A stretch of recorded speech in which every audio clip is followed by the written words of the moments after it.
doença e pecado, continuando.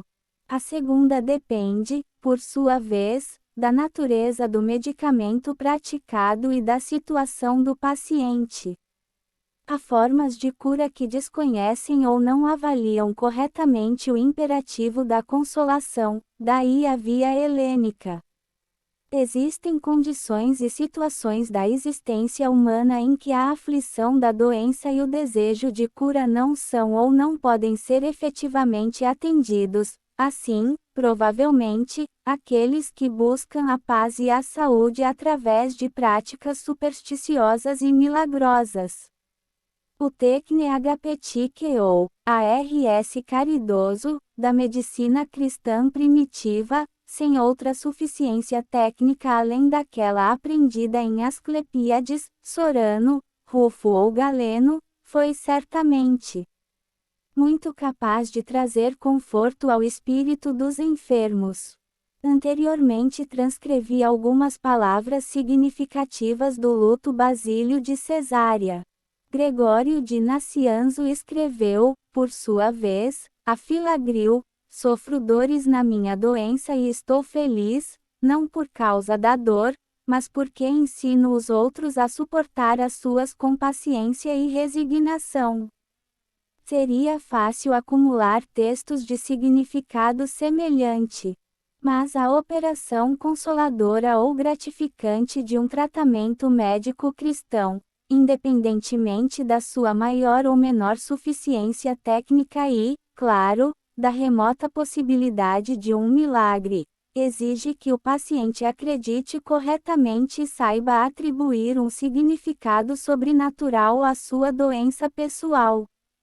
Poderia isto ser esperado dos doentes que nos séculos 3 e 4 viviam no subúrbio religioso da Civitas Cristiana?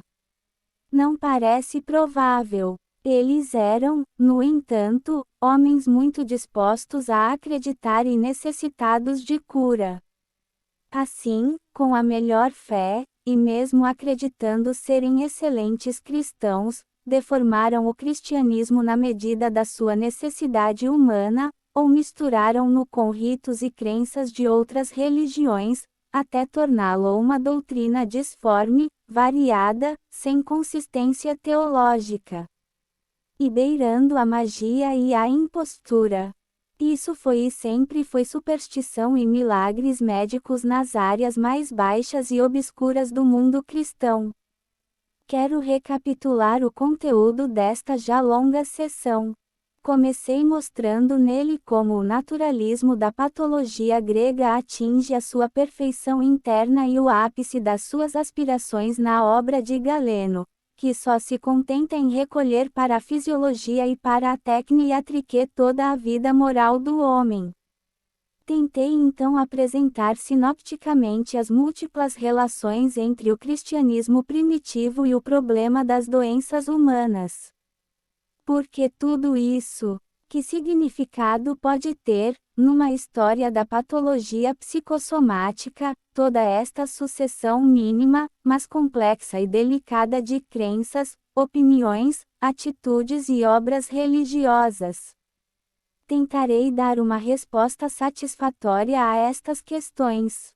Mas, para chegar a isso, talvez seja conveniente mostrar como o pensamento teológico atual concebe o problema da relação entre a doença da natureza humana e o pecado. Capítulo 4. A origem e o significado da doença na teologia cristã. Refletir sobre a origem da doença levanta duas questões diferentes para a teologia. A primeira diz respeito à doença, considerada genericamente como risco e vicissitude da natureza humana.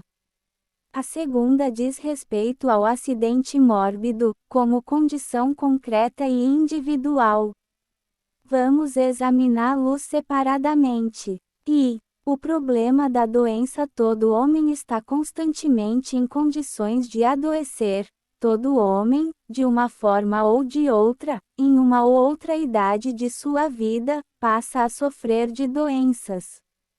Aqui estão duas teses que nunca foram negadas pela experiência. O que não quer dizer que a sua mera afirmação não consiga levantar questões antropológicas sérias à mente. Sempre existiu esta disposição humana genérica para o sofrimento mórbido. Se não, quando e como apareceu em nosso planeta? E, de qualquer forma, o que a teologia cristã pode nos dizer sobre o assunto? Os tratados de teologia geralmente respondem às questões acima expondo os efeitos do pecado original na constituição da natureza humana, isto é, quando seus autores discutem o alcance da vulneratio in naturalibus, dano aos bens naturais, a que alude a fórmula tradicional de São Beda.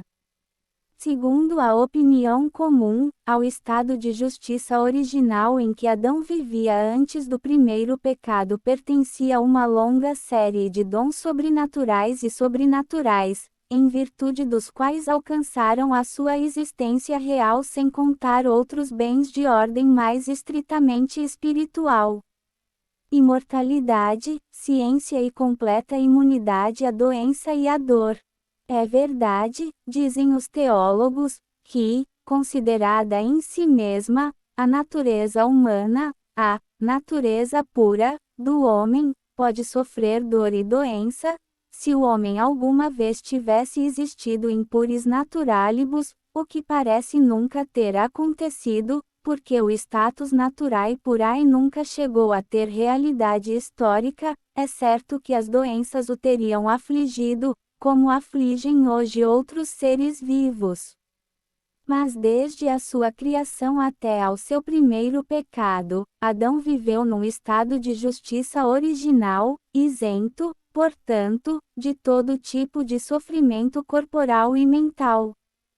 Certa vez, São Tomás perguntou-se se o corpo do primeiro homem sofreria em caso de colisão com algum objeto duro, e respondeu que, num estado de inocência original, o corpo humano poderia ser preservado de sofrer ferimentos, em parte pelo trabalho de previsão racional consecutivo à ciência de Adão, e em parte por uma providência divina especial que libertou nosso primeiro pai de enfrentar eventos inesperados. Santo Agostinho deixou-nos uma visão poética e imaginária da felicidade espiritual e corporal do primeiro homem antes do pecado original.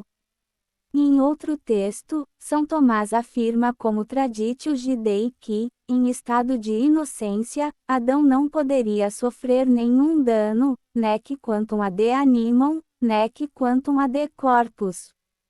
E o mesmo é mantido, agora mais perto de nós, por Scheben, Tanqueray, Janssens e muitos outros.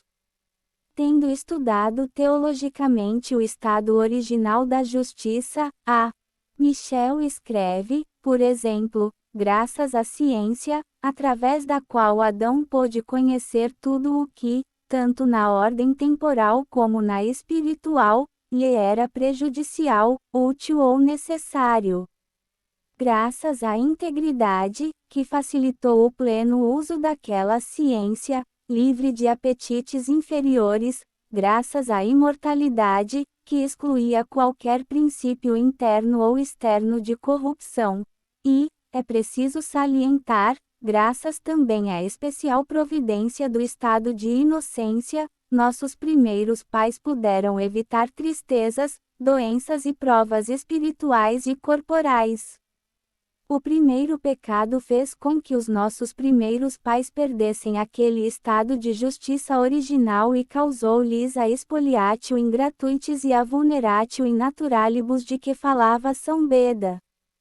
Mas tem sido um dogma de fé desde o Concílio de Trento, e uma doutrina constante da teologia católica, pelo menos desde Santo Anselmo e São Tomás, que esta ferida não implicava a corrupção essencial dos princípios constitutivos da natureza. Todos os teólogos admitem-no assim, depois de São Tomás, e contra a tese de uma criação inicial da natureza pura do homem e de uma adição posterior de dons não naturais.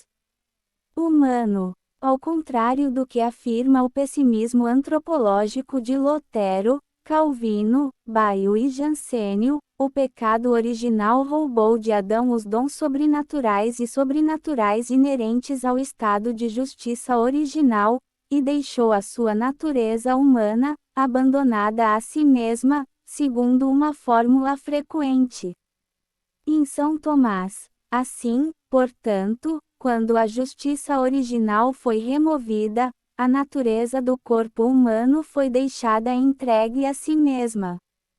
A ferida da natureza decaída não seria, portanto, uma corrupção essencial, mas a desordem que se seguiu à perda dos dons sobrenaturais que Adão possuía livremente antes do pecado.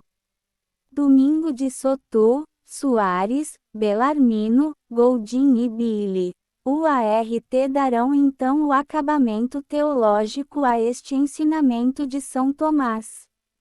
Uma fórmula de Soto, posteriormente repetida por Belarmino, expressa felizmente o sentimento comum da teologia católica pós-tridentia, entre a natureza hipotética do homem em statu naturae piera e essa mesma natureza após o pecado original, status naturae lepsae, existe o mesmo diferença entre a nudez do homem que está sempre nu e a do homem que foi despido. O problema consiste agora em saber quais são, na ordem da existência humana concreta, as manifestações deste vulnerário in naturalibus. No que diz respeito à alma, é tradicional distinguir, com São Tomás, 4 feridas, correspondentes às 4 virtudes cardeais: ignorância, vulnus ignorariae, lesão à razão e prudência; malícia, vulnus maliriae, lesão à vontade e à justiça; fraqueza, vulnus ingermitatis, lesão ao poder e força irascíveis; e concupiscência, vulnus concupiscentiae, lesão ao poder concupiscível e temperança. A estes devem acrescentar-se os relativos ao corpo, à morte e todos os defeitos corporais consequentes. É curioso que a Suma Theologica não mencione expressamente a doença entre as consequências corporais do pecado original, fala de morte etalii corporalis dejectus.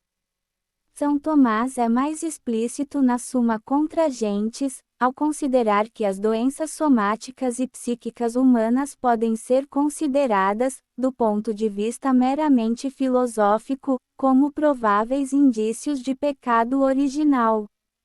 Multiplexi dejectus, multiplexi labor, multiplexi morbus, multiplexi pain, foram, para São Boaventura, as sequelas corporais do pecado de nossos primeiros pais, Breviloque. P. Iu, C. V. 2. Assim o vinha afirmando o pensamento cristão, desde Teófilo de Antioquia, São Metódio do Olimpo, Santo Anastácio, São Gregório de Nisa, São João Crisóstomo e Santo Anselmo mesmo sustentará, depois do Concílio de Trento, Domingo de Soto, e isso é ensinado, já no nosso tempo, por Scheeben, Janssens, Tanqueray e Gaudel. Se for necessário referir-se à primeira falta, escreve este último, as misérias comuns que de tempos em tempos pairam sobre a raça humana, a morte, as doenças, as fraquezas físicas e morais, a desordem das paixões, é também necessário levar em conta os pecados e vícios pessoais comuns às famílias e às raças, acumulados e até agravados pela herança. Uma conclusão se impõe: para a teologia católica, a doença humana, inexistente, graças aos dons divinos sobrenaturais, no estado da justiça o pecado original que precedeu o primeiro pecado apareceu na terra como consequência desse primeiro pecado. A perda da integridade original teve como consequências corporais a morte, a doença e a dor. Se Adão e Eva não tivessem violado a lei divina, a sua descendência teria crescido e progredido livre da atual servidão à dor e à doença do corpo e da alma. Dentro da mais estrita ortodoxia católica, é possível conceber de outra forma a origem da doença e a relação entre ela e a natureza humana. Atrevo-me a dizer que sim. Além do elemento dogmático, a preocupação de São Tomás, escreveu J. B. Kors com muita precisão, consistia em minimizar a distância entre a condição do homem em estado de natureza pura e de graça primitiva, e a do seu estado atual. Neste último e no primeiro, trata-se, com efeito, do mesmo assunto, cuja natureza e faculdades são definidas, através das vicissitudes dos diferentes estados, pela ciência antropológica que São Tomás foi encarregado de adquirir. Assim, tais vicissitudes e variações não devem ultrapassar, em sua amplitude, o estritamente exigido pelos dados revelados. Creio que estas palavras expressam muito bem a história do pensamento católico sobre o pecado original. Podem ser referidas, consequentemente, a toda a teoria. Trata-se, então, de uma tese teológica e geral. Isto não impede que alguns teólogos, como a Stotz, Osby, não mencionem expressamente a doença entre as consequências do pecado original. Loja Católica, e não apenas a obra intelectual de São Tomás de Aquino. O empreendimento ao qual Kors alude, reduzir ao mínimo, dentro do dogma, a distância entre o Adão antes do pecado original e aquele depois dele, exigiu uma dupla operação: por um lado, desidealizar a visão do adâmico existência antes do primeiro pecado, por outro, para evitar exageros quanto aos efeitos daquela primeira ofensa sobre a natureza humana. Talvez movidos por uma mentalidade platônica, os padres gregos e orientais idealizaram excessivamente o estado original de justiça. Enquanto viveu ali, Adão, sustentado pela Laenum Vitae, não teria necessitado de nenhum outro alimento, ele poderia gerar sua prole de forma angélica, não por união sexual. Ele desfrutava de uma impassibilidade quase absoluta. Tal é, por exemplo, o teor dos textos de Gregório de Nisa sobre a vida no paraíso terrestre. Uma estátua de ouro que acaba de chegar da fundição e brilha com todo o seu esplendor, diz São João Crisóstomo que era Adão, antes do seu pecado, mas Adão era um homem de carne e osso, não uma ideia platônica. São Tomás, menos idealista que os padres alexandrinos, capadócios e antioquenos, sente-se obrigado a mostrar que o primeiro homem sempre teve necessidade de alimentar-se e até de expulsar os restos de comida, porque não parece razoável pensar que a comida ali ingerida não continha nenhum resíduo, aliqua faeculential, pouco apto a se tornar alimento do homem, e que a sua geração foi percoitum e que os homens não teriam sido iguais em estado de inocência, mas alguns mais robustos e belos que outros. De acordo com a disposição do ar e o cenário diversificado das estrelas sobre o local do seu nascimento, e que as crianças nasceriam, como agora, imperfeitas para a movimentação dos seus membros. Distinções semelhantes são feitas por alguns teólogos recentes, Paquier, Gaudel, sobre a inteligência de Adão. Ele poderia ter sido o chefe da raça humana, e viver num estado de justiça original com as faculdades e disposições mentais de um paleoantropídeo 3. Uma humanidade isenta do pecado não teria sido isenta da história e do progresso, mesmo que a sua história e o seu progresso tivessem sido muito diferentes daqueles que a natureza decaída do homem conheceu. Além, é claro, dos dons sobrenaturais e sobrenaturais adicionados a essas faculdades e disposições. Paralelamente a esta desidealização, da existência adâmica anterior ao primeiro pecado, a visão teológica da natureza decaída tornou-se cada vez menos pessimista, sem atingir, é claro, o otimismo excessivo pelagiano. Basta comparar, para perceber, o pensamento de Santo Agostinho com o de Santo Anselmo, e o deste último com o de São Tomás, e depois estudar como nas décadas posteriores ao Concílio de Trento a doutrina tomista é progressivamente refinada, pelo trabalho de Dominique de Sautoux, Soares e Bellarmino. São Tomás afirmou que a natureza decaída não difere essencialmente da natureza pura do homem, é a natureza sibi relicta, não corrompida, mas despojada dos dons sobrenaturais e sobrenaturais que possuía antes do pecado.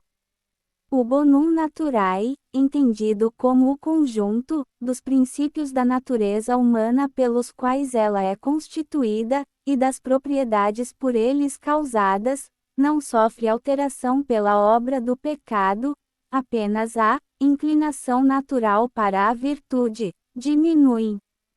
Não se pode entender, diria mais tarde Domingo de Sautoux, que por um único primeiro ato do pecado de Adão a natureza humana tenha sido perpetuamente diminuída, de tal maneira que seja mais fraca e mais doente do que se tivesse sido criada na natureza pura.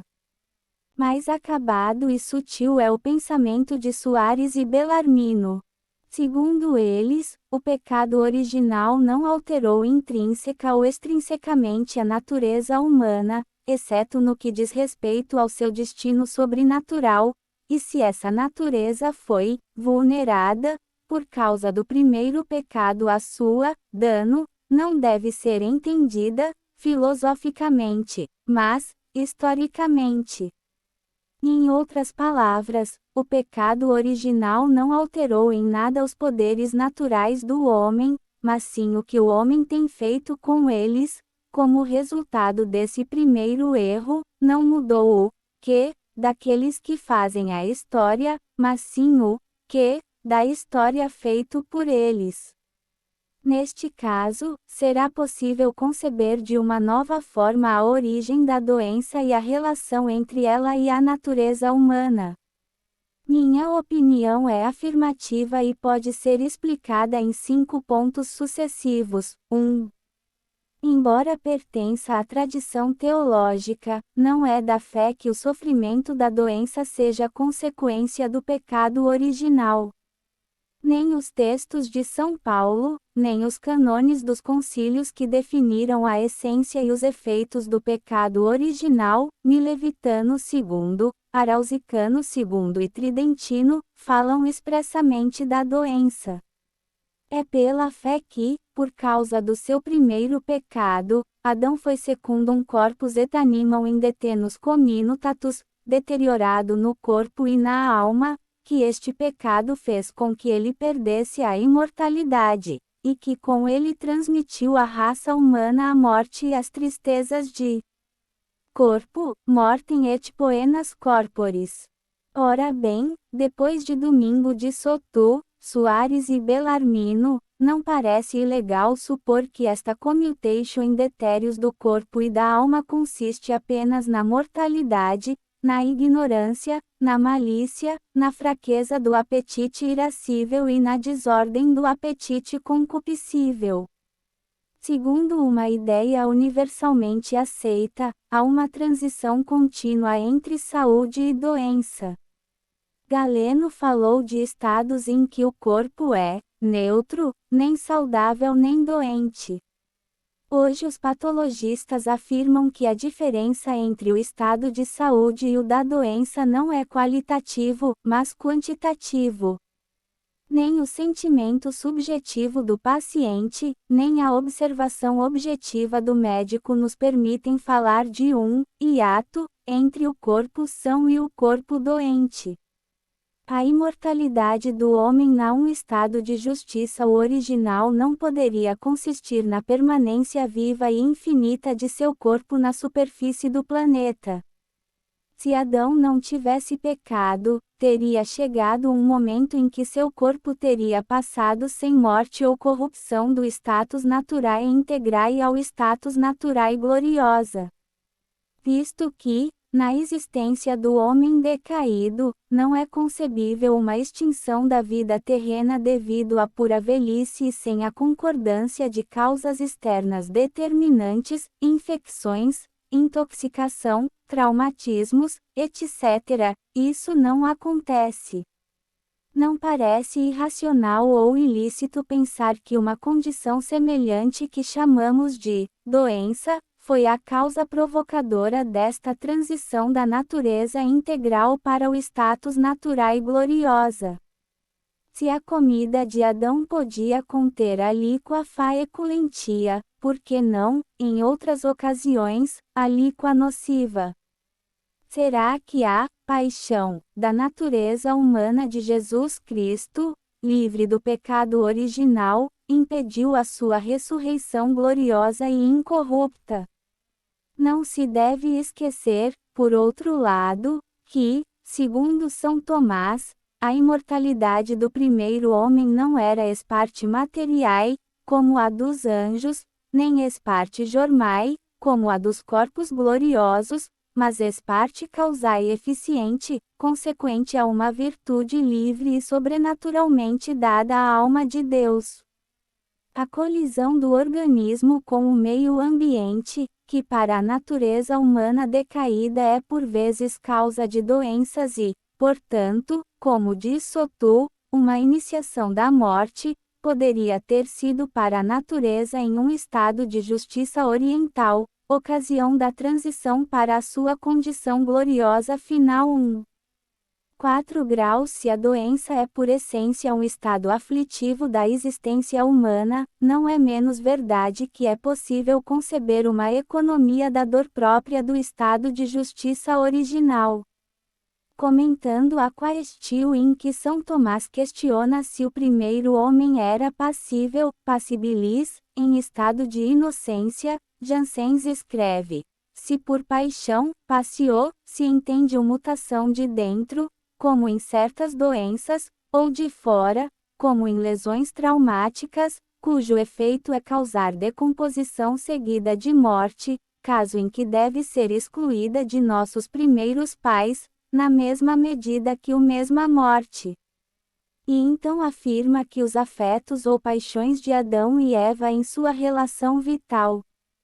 É claro que esse trânsito nunca teria sido possível sem a intervenção de uma vis naturalis extrínseca ao homem, e é possível supor que em tal intervenção consiste-se formalmente a imortalidade própria do estado original de justiça.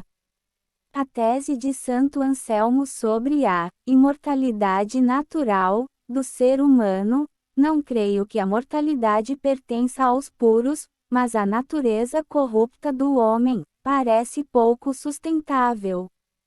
Não poderia prejudicá-los ou incomodá-los, porque a dor lhes foi infligida como penalidade pelo pecado.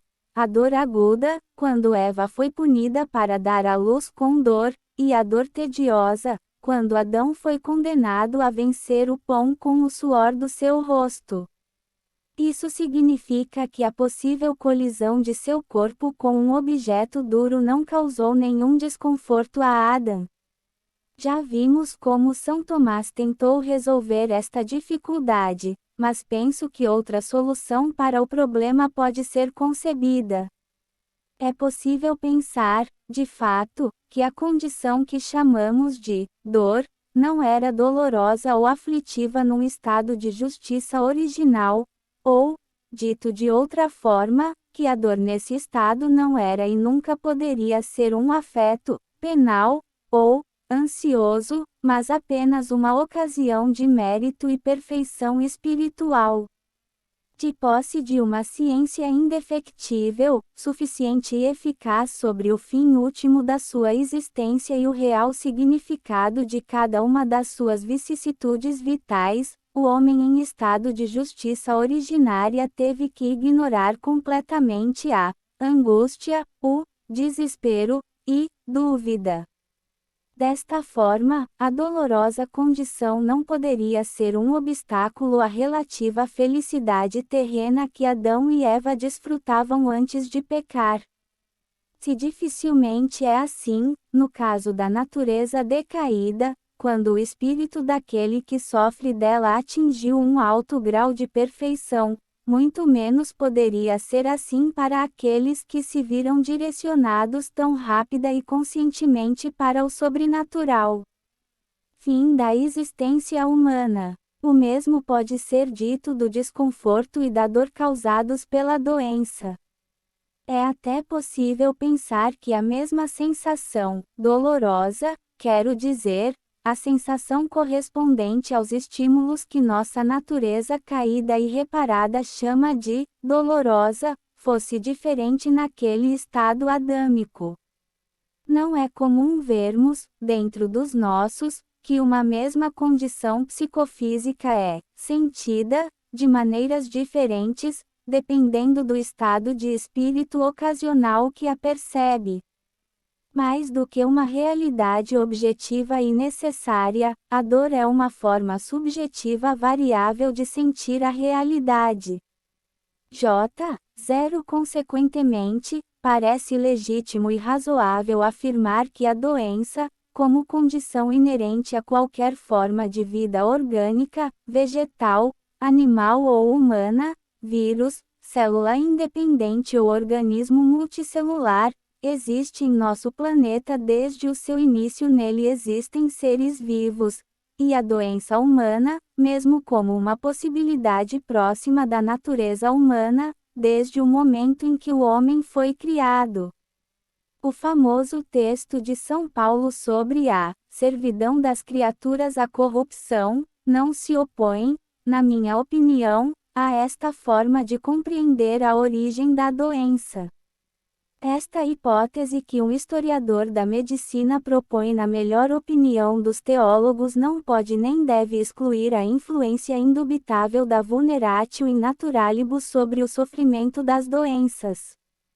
Mesmo admitindo que Adão pudesse adoecer antes do seu primeiro pecado, é certo que os acidentes mórbidos da natureza decaída teriam se tornado mais copiosos e mais graves, e não apenas porque o sentimento da doença como aflição dolorosa altera e agrava o quadro de a doença sofrida, mas porque muitas das doenças que sofrem os homens provêm da transgressão das normas morais que regem a vida individual e social, isto é, da grave desordem que o pecado original introduziu na dinâmica da natureza humana. A vida social, atenta, portanto, à prudência, à justiça, à fortaleza e à temperança, não preservaria o homem das doenças, mas tornaria suas enfermidades menos frequentes. A classificação das neuroses que Kraepelin propôs, simbantopatias, homilopatias, ponopatias, etc., poderia ser legitimamente aplicada a todas as formas humanas de adoecer, incluindo as mais orgânicas. A hipertensão arterial não pode ser uma ponopatia. Acrescente-se a isso a ocasião de pecado em que a doença põe em lapso a natureza individual que dela sofre. A raiva, o ódio, o desespero, as mentiras e muitas outras violações da lei divina são, não raro, uma triste consequência moral da condição mórbida. O problema da doença. Consideremos agora o caso de uma doença concreta e individual. Aqui está um paciente que sofre de pneumonia, tumor cerebral, esquizofrenia ou neurose obsessiva. Em relação à origem destas doenças, a teologia pode dizer alguma coisa. O problema da sua possível relação remota com o pecado original foi amplamente discutido na sessão anterior.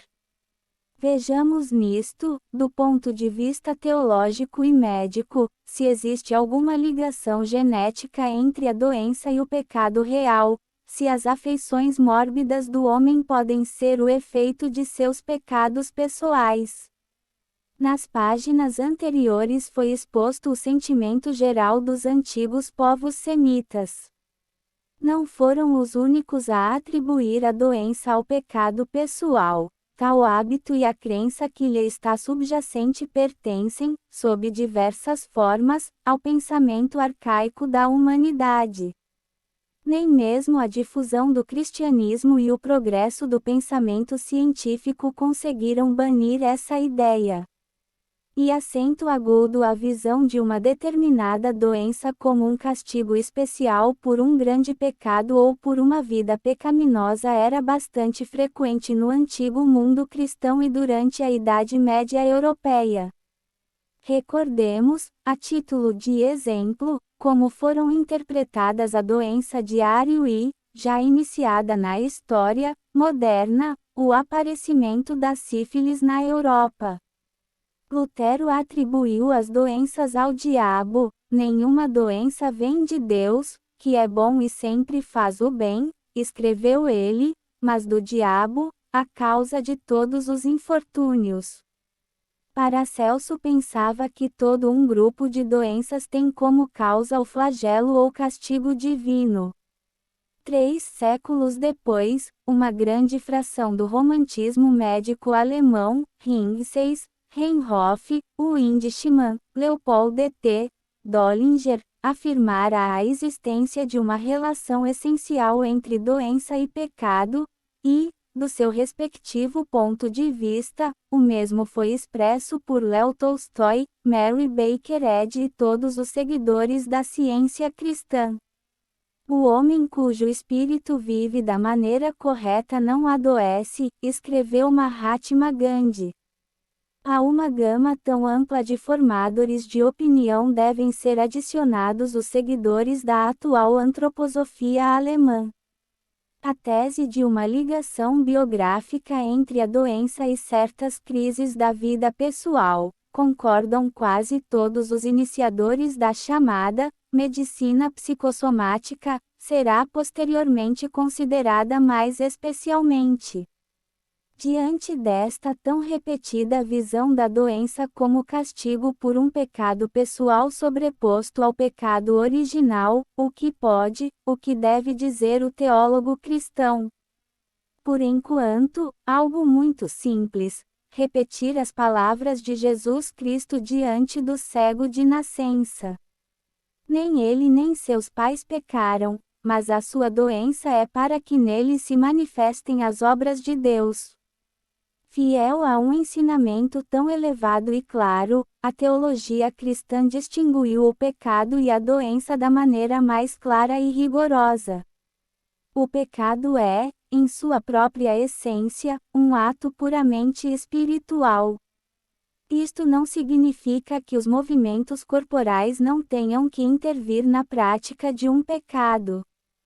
Pelo contrário, a constituição psicofísica essencial do ser humano exige que em todos os seus atos, mesmo os mais espirituais, um pensamento inexpresso, um desejo íntimo, o corpo participe de alguma forma. Mas um movimento psicofísico só é pecaminoso quando viola a lei de Deus e é determinado pela vontade livre e consciente do homem que o executa. A mesma ação corporal, a pronúncia de uma palavra ou a prática de um ato sexual, será ou não pecaminosa dependendo da ocasião e da intenção com que foi realizada. É por isso que os teólogos dizem que, embora o pecado destrua a relação sobrenatural do homem com Deus e diminua a inclinação para a virtude, deixa intactos os princípios constitutivos do homem e os poderes da sua alma, medidos pelos seus objetos específicos. Somente olhando para a desordem que o ato maligno implica, pode-se afirmar que o pecado corrompe o bonum naturae, mas tal afirmação, esclarece São Tomás, deve ser entendida por meio da causalidade formal, pois se diz que a brancura embranquece uma parede.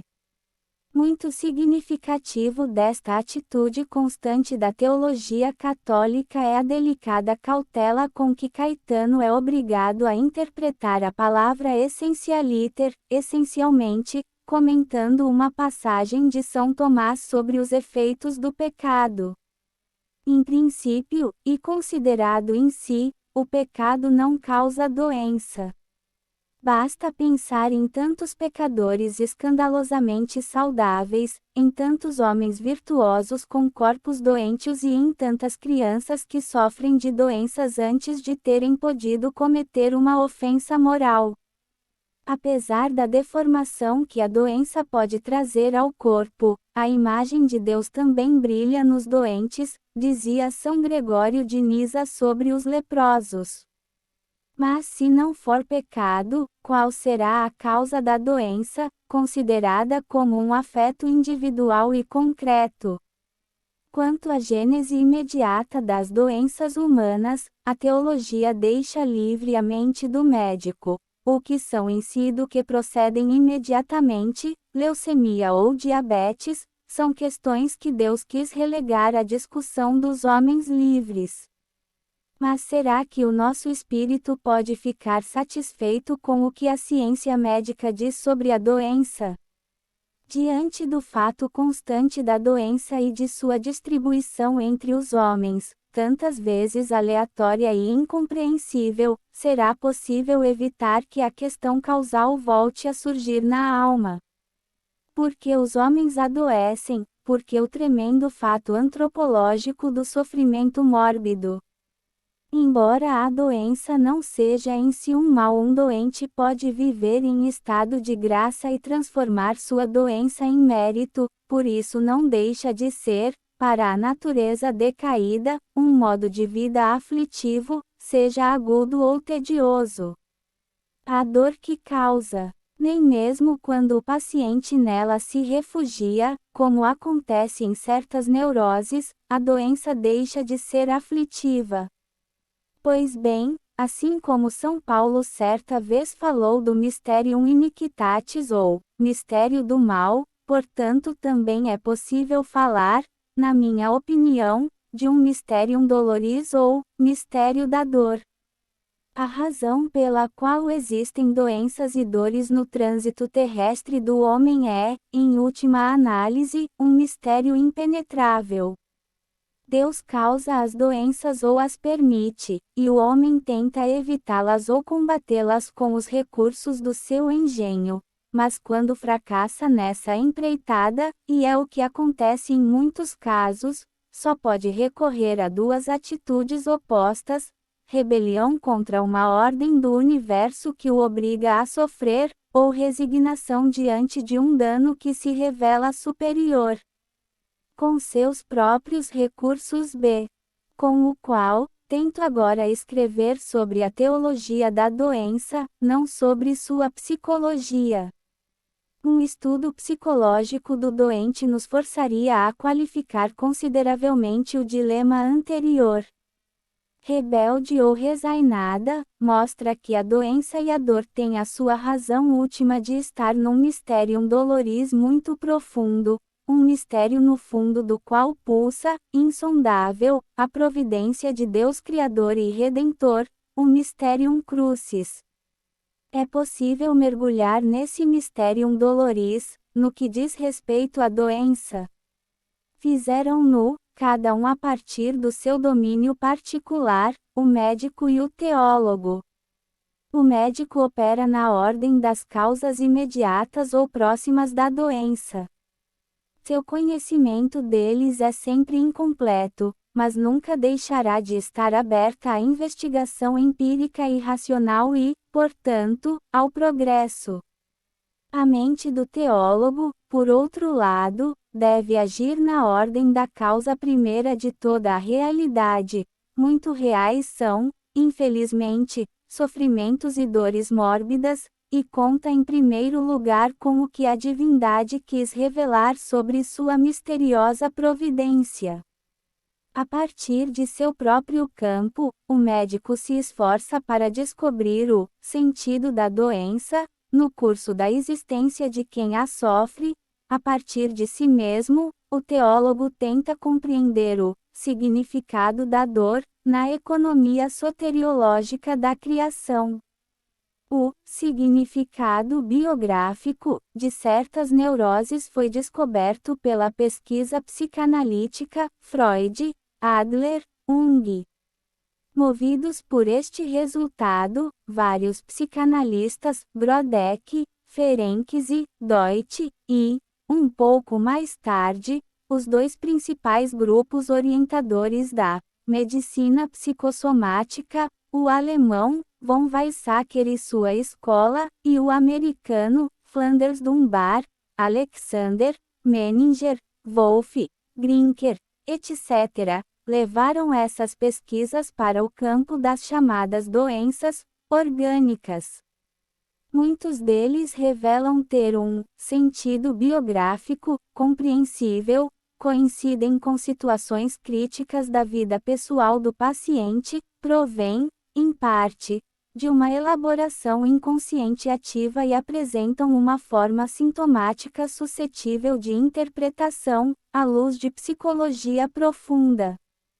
Se levarmos em conta a grande frequência com que a análise psicológica descobre sentimentos de culpa nas mais diversas neuroses e nas crises da existência pessoal, não será difícil perceber que a investigação médica passou a colocar o problema da relação entre a doença humana e pecado. No caso da doença, o mysterium doloris seria parcialmente determinado pela forma como o homem faz, sustenta ou enfrenta o seu destino pessoal. Não é possível negar a veracidade e a sugestividade de muitos dos resultados da patologia psicossomática, mas também não se deve ignorar que, apesar de todos os esforços de compreensão lógica, há sempre algo opaco, aleatório e incompreensível no fundo das doenças mais transparentes ao olhar do psicólogo. Algo, em suma, que os retenha no mysterium doloris. Por sua vez, os teólogos tendem a descrever duas espécies diferentes de dor humana, a dor penal e a dor medicinal. Quando é criminosa, quando constitui a expressão sensível de uma pena, a dor é sempre efeito de um pecado, pecado original ou pecado real. Mas nem sempre a dor vale a pena, mesmo que pareça, há aquelas que Jó sofreu, e ali, exemplo supremo, as dores da Mãe de Deus. Tais aflições não são dores, mas ocasiões de mérito espiritual. Com isto podemos compreender cristãomente o significado genético de muitas doenças. Não são apenas de um pecado anterior, mas aflições medicinais, provas às quais a existência do homo está sujeito. Mas por que um homem é submetido a uma prova dolorosa e outro não? Porque a prova surge em uma ocasião e não em outra. Não há dúvida, seu caráter medicinal não isenta a doença de pertencer ao mysterium doloris. Nem a experiência do médico nem a reflexão do teólogo conseguem esclarecer plenamente o mistério abismal da dor humana. A clara distinção essencial entre doença e pecado não pode excluir a sua relação mútua, e não apenas como vicissitudes de um mesmo sujeito, o indivíduo que carrega a doença e comete o pecado, mas porque ambos são, a seu modo, distúrbios da existência humana. Essa relação pode ser analógica e genética. É análogo, por exemplo, na consideração da penitência pelo pecado de acordo com as normas e linguagem própria do tratamento medicinal, Didascalia Apostolorum, Cipriano de Cartago, Gregório de Nisa, na visão de Cristo como médico, e no hábito didático de comparar entre si o estado anômalo do corpo doente e a constituição da alma, no pecado. Este hábito é muito visível em São Tomás, quando ele equipara a desordem habitual que o pecado de Adão introduziu na existência do homem e a dispositio desordenada que a doença traz para a boa harmonia, a equalitas, do corpo são. Agora nos preocupamos mais com a relação genética em seu duplo sentido, pecado, causa de doença e doença. As chamadas dores medicinais do pecado não devem ser incluídas entre as dores medicinais. Ao contrário do primeiro, este é o verdadeiro luto, como demonstra São Tomás, causa próxima ou ocasião do pecado. Já sabemos que, por si só, o pecado actual não pode ser causa de doença. Esparte culpae, de São Tomás, o pecado actual priva o homem de uma graça dada para dirigir os atos da sua alma para o bem, e não para restringir as suas ações, defeitos corporais, pois a justiça originária os inibiu, mas esparte substantiae actus, isto é, devido ao movimento psicofísico com que se comete a ação pecaminosa, certos pecados podem engendrar condições mórbidas, como acontece com quem adoece e morre por comer demais. A ação prejudicial do actus peccati sobre a saúde corporal pode não ser repentina, mas muito lenta e gradual, com o qual, diz com razão o padre Beckerman, certos hábitos pecaminosos podem modificar patologicamente a constituição fenotípica do indivíduo que os contrai, alterando, como consequência, a normalidade das suas reações somáticas. Ainda existe uma possibilidade mais sutil. O pecado, entendamos agora esta palavra no seu sentido mais amplo, como transgressão da lei moral que cada homem aceita e reconhece subjetivamente, traz consigo, como ofensa inexorável, um sentimento de culpa. Pois bem, não é incomum que esse estado de espírito se expresse, alterando de forma simbólica ou evasiva a função de algum órgão, neurose, ou danificando, se durar muito, os locais de menor resistência do organismo, doenças, por desgaste. Devemos a pesquisa psicanalítica e psicossomática à descoberta desse tipo secreto de conexão causal entre pecado e doença.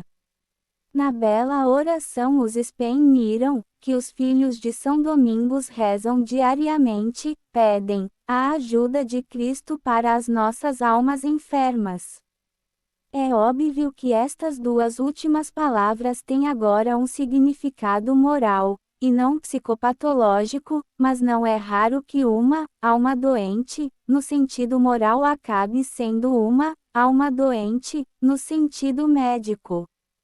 Esta é geralmente a gênese de muitos distúrbios neuróticos, seja de ordem puramente psíquica, seja de sintomatologia orgânica. Veja o que está indicado a seguir sobre a relação entre tranquilitas anemia e saúde física. É possível, finalmente, que a doença seja uma ocasião ou causa imediata do pecado. Não existem pacientes cuja doença os desespera ou os leva ao ressentimento, à inveja e à mentira. E, por outro lado, não existem disposições mórbidas que, sem destruir a responsabilidade, inclinam-se para o mal. Entre as causas internas do pecado os teólogos mencionam a disposição, dispositif, e São Tomás chama aliqua a egritudinalis dispositio esparte corporis a certas disposições mórbidas de origem somática, por efeito das quais o mal se torna amável. Tais disposições não impedem totalmente o livre exercício da vontade, mesmo que a tornem especialmente atraente para tal ou qual objeto pecaminoso. O capítulo sobre as chamadas personalidades psicopatas oferece exemplos copiosos dessas disposições mórbidas para o pecado. Lembre-se, por outro lado, da entidade patológica que os psiquiatras ingleses chamaram de insanidade moral. Capítulo 5. A doença na medicina ocidental. É conveniente indicar brevemente o que devemos entender hoje por patologia psicossomática.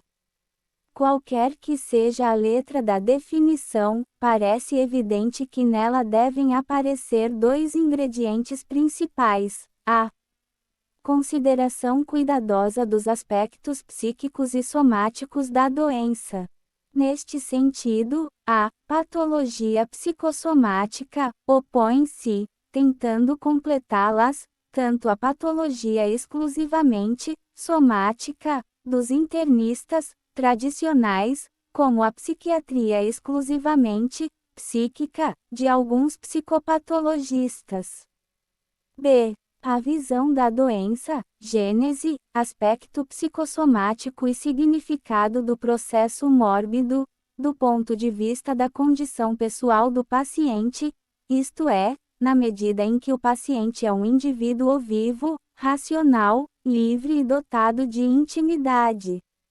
Neste segundo sentido, a atual patologia psicossomática, já convertida em patologia pessoal, ou antropológica, opõe-se à patologia científico-natural do século XIX, construída sobre a ideia de pura necessidade física. Observe que essas duas notas não são equivalentes, que a segunda pressupõe a primeira, e, finalmente, que a primeira exige a segunda, para que a patologia seja científica e a terapêutica nela baseada seja eficaz. Pois bem, se esta é, em essência, a patologia psicossomática atual, o que significa em relação a ela a complexa história do pensamento médico nos 4 séculos seguintes à pregação de São Paulo? Veremos isso estudando sucessivamente o legado do mundo antigo e a estrutura da medicina europeia, desde a Alta Idade Média até a obra de Freud. O legado do mundo antigo em forma de tradição ou de lembrança, a antiguidade legou aos médicos posteriores tudo o que a compunha clinicamente. Mas este legado complexo talvez possa ser reduzido, do ponto de vista do meu presente propósito, aos seus 4 componentes principais: a medicina assíria e babilônica, a medicina grega de crença, a medicina fisiológica, em qualquer uma das suas formas, e helenismo médico cristão. Analisarei sumariamente suas respectivas possibilidades para uma patologia psicossomática reto sensu. Um estudo completo do subsolo sobre o qual a medicina psicossomática foi historicamente construída também teria que considerar a nosologia e a terapêutica do Antigo Egito e da Índia. Principalmente os deste último. É impossível não lembrar que a sabedoria indiana é aquela que conseguiu elaborar o mais completo conjunto de técnicas de vida psíquica, e, sobretudo, que Jung, um dos cofundadores da patologia psicossomática contemporânea, encontrou no antigo conhecimento indiano uma de suas fontes de inspiração. Para meus propósitos atuais, entretanto, o que estou expondo agora é suficiente.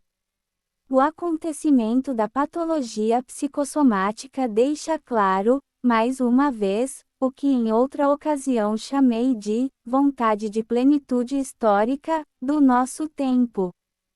No meio da sua constante dor e situação, os homens do século XX, ilustrados pela investigação historiográfica dos últimos 150 anos, estão a descobrir, mais ou menos lucidamente, a razão de ser de tudo o que os homens têm feito e pensado, e tentam assumi-lo na sua própria ação e no seu próprio pensamento. mais ou menos extinta, atual ou lembrada nos primeiros séculos da nossa era, um dos elementos que compõem a medicina do mundo antigo é a concepção abusivamente pessoal e religiosa da doença, tal como vinha sendo elaborada pelos povos de o Oriente Semítico. Vamos lembrar seus personagens principais.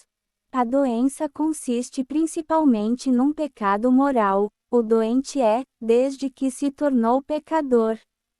O primeiro recurso diagnóstico foi a confissão, um interrogatório orientado para a privacidade do paciente. Consequentemente, a essência da terapêutica era uma prática penitencial. Caso contrário, o remédio físico não poderia alcançar a verdadeira eficácia. Ver, a esse respeito, o estudo, A Psicologia de C.G. Jung na História das Relações entre Medicina e Religião, de Luiz S. de Cangel, menciona a bibliografia pertinente ao caso. Já disse que a medicina personalista do Oriente Semita entrou num beco sem saída desde que os persas tomaram posse da Babilônia. Mas, mesmo que assim não fosse, poderá aquela medicina ser, por si só, o ponto de partida de uma patologia psicossomática. De qualquer forma, atento à pessoa moral do homem, a sua responsabilidade íntima perante os deuses, o médico assírio ignorou a natureza humana ou a incluiu totalmente nela. Ou seja, a medicina de Assur era pessoal, mas tão extremadamente que não soube ser psíquico ou somático. Considerando a doença apenas de acordo com a liberdade pessoal do paciente, e nada ou quase nada de acordo com sua natureza, o paciente aparecia aos olhos do médico como um pecador. Na medicina assíria, a pessoa do homem come a sua própria natureza. B. Nos últimos séculos do mundo antigo, ainda vigoram as duas formas cardeais da medicina grega, a crença e a fisiológica. Quaisquer que sejam as mudanças sofridas pela primeira, consecutivas, como é óbvio, a história da religiosidade helênica, as suas características definidoras perduram. Que pode ser reduzido a três, como no caso da medicina assírio-babilônica, sua ideia de doença, diagnóstico e tratamento. A doença é vista, sobretudo, como uma mancha física suscetível de purificação ou como uma desordem na natureza do paciente. O diagnóstico, se este termo pode ser usado agora, tem sua forma em qualquer uma daquelas que o oráculo pode adotar. A divindade fala ao terapeuta através da natureza do paciente, e o tratamento consiste, sobretudo, numa catarse religioso-medicinal, em virtude da qual a mancha e a desordem da fise do paciente parecem desaparecer. A medicina de crença dos gregos não era, evidentemente, fisiológica, ainda que não deixasse de ser física, mas de forma alguma pode ser chamado de pessoal. Obviamente, esse medicamento não foi capaz de engendrar uma patologia psicossomática. Enquanto se basear na crença pura e não no conhecimento, não poderá constituir uma patologia, reduzido à natureza pura do homem e totalmente inconsciente da sua intimidade, nunca teria sido um medicamento pessoal por si só. Cumpriu a sua missão histórica e faleceu para sempre, absorvida, como vimos, pela crença inframedicina do mundo cristão primitivo. A construção galênica é a forma definitiva da medicina fisiológica dos gregos, ela é quem realmente prevalece no legado médico do mundo antigo. Devemos agora considerá-la em sua versão original, concisamente, fisiológica. Não esqueçamos que Galeno, seu autor, discute com Moisés sobre as possibilidades da physis, e não segundo a figura que adotará quando for assumida por medicina cristã. A doença humana é para Galeno uma diátese para a physin ou disposição sobrenatural do corpo. Fora do corpo existem causas de doença, não há doença em si, nossos ou estado de doença, e patos ou condição da natureza do paciente. O diagnóstico agora a palavra pode ser usada corretamente tem seu fundamento principal na aesthesis somatos ou sensação do corpo, conforme ensinava o autor do escrito sobre prisca medicina. O tratamento, por fim, é concebido como hyperesia tes physios ou servidão à natureza, a maneira hipocrática, e consiste, essencialmente, em evacuar de uma forma ou de outra a matéria pecaminosa e em reordená-la através do dieita, regime de vida, apropriado. A alteração sofrida pela fise individual do paciente. Agora estamos diante de uma verdadeira patologia. Mas seria a patologia fisiológica de Hipócrates e Galeno, poderia ser, no nosso sentido, uma verdadeira patologia psicossomática. Foi, à sua maneira, conforme a primeira das duas notas registradas. Tanto os hipocráticos quanto Galeno souberam levar em conta o que acontece no psiquismo do paciente, seja como causa, seja como sintoma de sua doença sofrida. A rigor, tanto o que acontece no seu corpo como o que acontece na sua psique pertencem à physis do homem. Um grego nunca deixou de pensar assim. Essa possibilidade inicial de uma patologia genuína e totalmente psicossomática foi estragada, contudo, em virtude das duas causas seguintes: a excessiva e incontornável propensão do grego para converter o fisicalismo, ou naturalismo, da sua patologia em puro somatismo.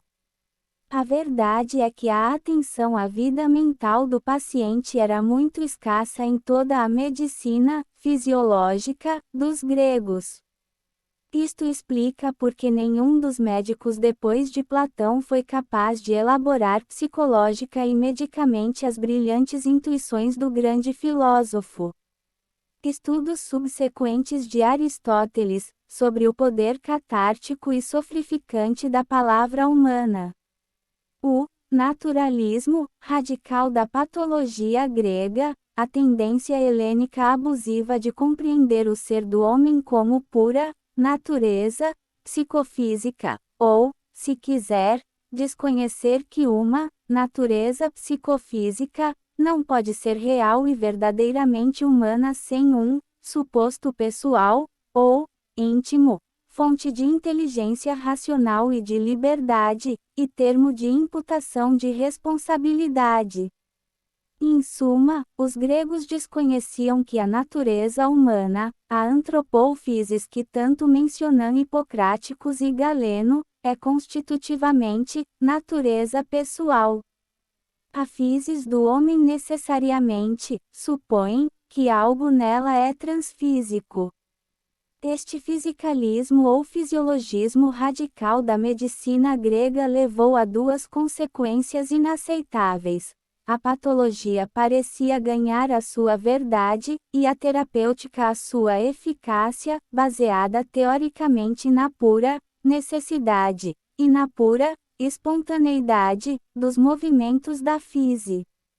O médico, ministro supremo da natureza humana, reuniu para si o regimento total da vida moral do homem. O pecador, em suma, era visto como doente. 4. Qualquer que seja a fecundidade histórica da primeira destas consequências, dela nasceu a fisiologia moderna, e qualquer que seja a eficácia da segunda, a males, humanos que podem ser curados com uma boa alimentação ou pelo trabalho de um cirurgião, ambas impediu que Radice elaborasse uma patologia genuinamente psicossomática.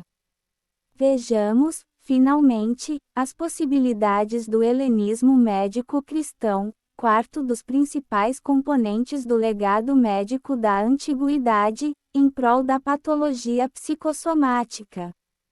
1. Apesar da existência de opiniões aberracionais e da gravitação inevitável das tradições pagãs e judaicas, o cristianismo começou por distinguir cuidadosamente entre pecado e doença. Como a ação meritória e como todas as ações verdadeiramente humanas, o pecado tem a sua raiz primeira e o termo definitivo da sua atribuição na intimidade metafísica de cada homem, na fonte secreta do nem do aproveitamento, por outro lado, do crítica contundente que Platão faz à concepção puramente somática da vida humana emerge em sua vida pessoal, sua religiosidade e sua liberdade. O pecado em si não produz a doença do corpo, mas a morte da alma, no sentido da sua vida sobrenatural. A concupiscência detém o pecado, que, uma vez consumada, engendra a morte, dirá o apóstolo Santiago.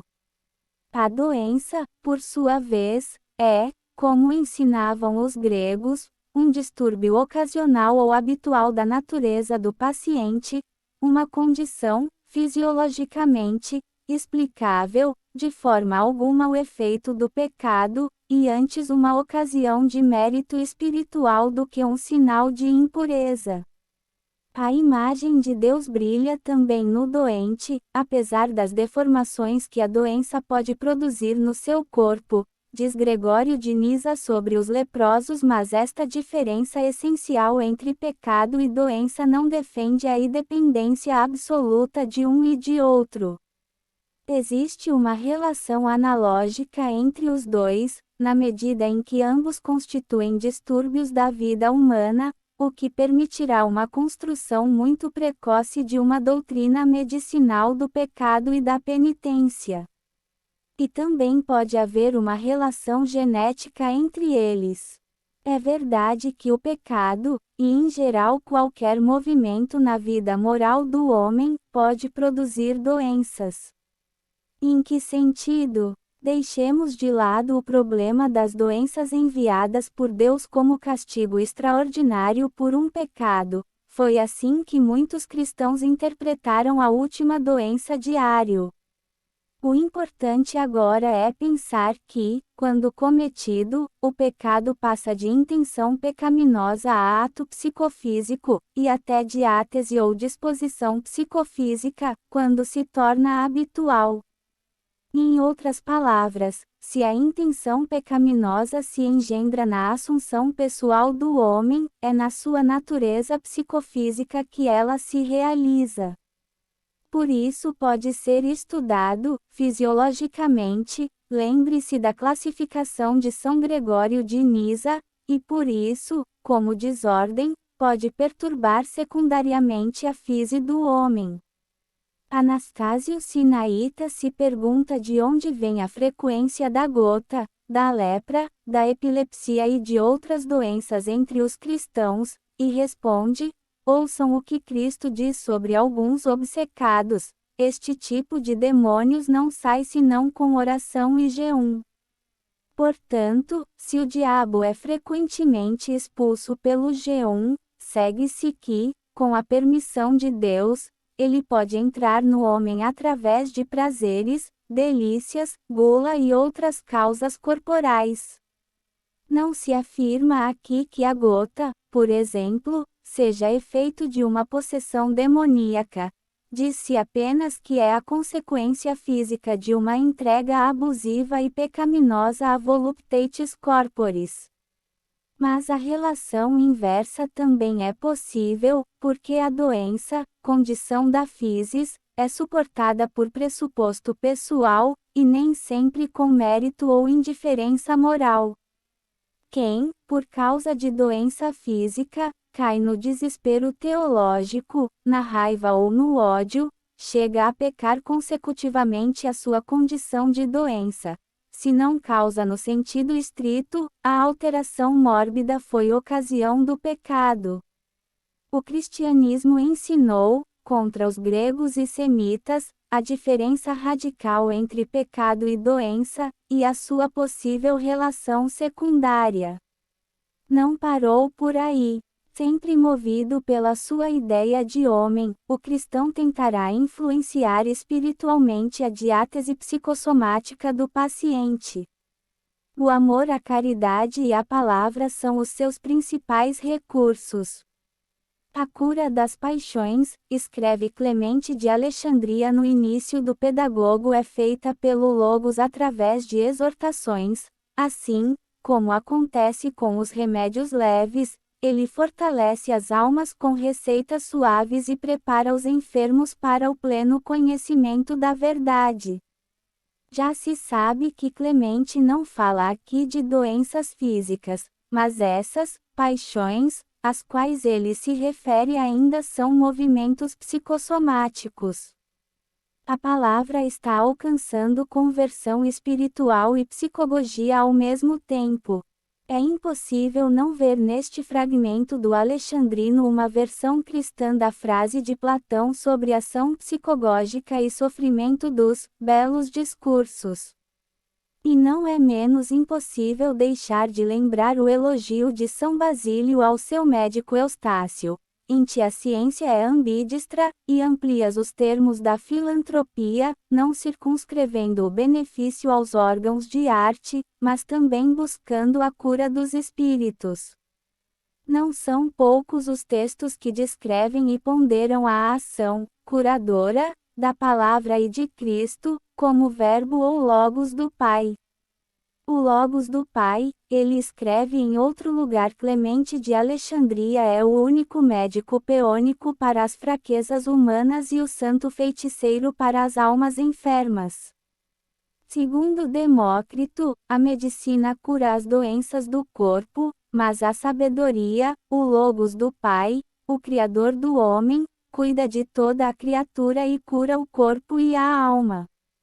E depois, é por isso que chamamos o Logos de Salvador, porque ele inventou Meti, embora o autor fale apenas de Anastácio, deve referir-se ao abade Anastácio Sinaita, falecido por volta do ano 700. Segundo a Patrologia de Altaner, as 154 perguntas e respostas a que pertence a referida quaestiu teriam sido interpoladas posteriormente. Medicamentos espirituais para o bem-estar e salvação dos homens. Preserva a saúde, descobre os males, designa as causas das doenças, amputa as raízes dos apetites irracionais, prescreve a dieta, ordena todos os antivenenos que salvam os doentes. Curamos com o remédio da nossa doutrina de fé, diz, por sua vez, Orígenes. A façanha sutil e enorme do cristianismo primitivo é patente. Ele conseguiu superar, doutrinária e historicamente, a oposição entre o grosseiro naturalismo grego e o personalismo semita abusivo. Entre a doutrina do semita, que via pecador no doente, e a tese do grego, que passou a ver doente no pecador, ele encontrou uma via mídia, assumiu a razão de ser uma e outra em unidade superior e, sem querer, veio tornar possível uma verdadeira patologia psicossomática.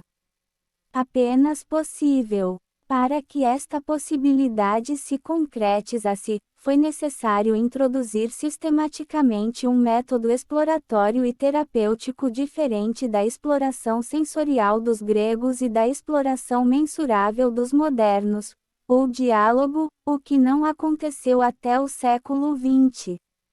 Assim, tendo a medicina sempre sido mais ou menos psicossomática, só nos nossos dias surgiu uma patologia digna desse nome.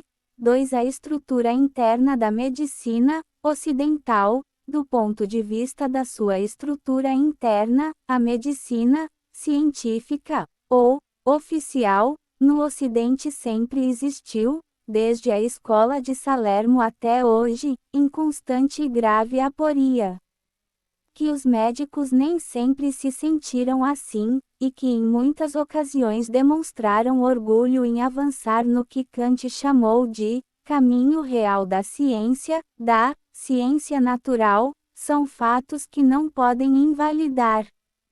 Vamos lembrar o que realmente aconteceu. Quase todos os médicos ocidentais, incluindo os mais radicalmente afastados da fé cristã, têm visto o homem de acordo com o que o cristianismo lhe ensinou, como uma pessoa, como um indivíduo vivo, racional, livre e íntimo, capaz, portanto, de mergulhando em seu próprio ser. Mas a patologia de todos eles, invariavelmente fiel ao galênico ou a qualquer dos modernos, seja ele chamado Silvio, Brown ou Virchow seu autor, só soube considerar a doença humana de acordo com o aspecto físico do ser do homem, quando este não atingiu o extremo de identificar natureza ou physis e corpo entre si. As tentativas de sair daí para Celso, Van Helmont, romantismo médico, foram tão ineficazes quanto perdidas. Na história da medicina ocidental, de Salerno a Freud, o conteúdo e a figura dos seus 4 ingredientes principais foram mudando. Ideia da natureza do homem, capacidade técnica para explorar e tratar, modo de religiosidade e estrutura social da ação médica. Mas a atenção pura da patologia ao aspecto físico do ser humano não desapareceu nem mudou.